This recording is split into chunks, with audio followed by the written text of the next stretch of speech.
Welcome to bender study. இன்றைக்கி நம்ம வரப்போகிற டிஎன்பிஎஸ்சி எக்ஸாம்ஸ்க்கான இம்பார்ட்டன்ட் பிடிஎஃப் கம்பெனி திருக்குறள் இன்னும் நிறைய பேருக்கு தலைவலியாக இருக்குது. திருக்குறளை பொறுத்த வரைக்கும் இந்த மேலே இருக்கிற 2 பிடிஎஃபே போதும்.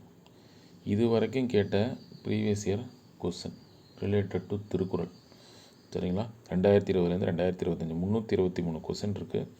Plus book back question 6 to 12 both old book and new book 363 question இருக்குது. இதே போதும். புக் பேக்குன்றது ஒரு எக்ஸசைஸ் மாதிரி இருக்கும். ஃபில் இன் தி பிளாங்க்ஸு, பிக்சரை பார்த்து இது சொல்லும் பொருளும் பிரித்தெடுத்து அது மாதிரி ஒரு எக்ஸசைஸ் மாதிரி இருக்கும். அது ஃபுல்லாக கோத்ரூ பண்ணுங்கள். இது 2 போதும். ஏன்னா நீங்கள் ஆல்ரெடி பொது தமிழில் திருக்குறள் கொஞ்சம் படிக்க போகிறீங்க, அதோட பேசிக்ஸ் எல்லாமே சொல்லிட்டு திருக்குறளை வேஸ்ட் பண்ணாதீங்க. இந்த 2 பிடிஎஃப்லேயும் முடிச்சிருங்க. ஏன்னா உங்களோட குரூப் 4 அண்ட் குரூப் 2 ஏன்னா லாங்குவேஜ் பேப்பர் ப்ளஸ் என்னது மென்டல் எபிலிட்டியில் தான் இருக்கணும், சரிங்களா? இங்கே பாருங்கள், பொது Tamil previous year question topic wise, general English previous year question topic wise, reasoning and mental ability.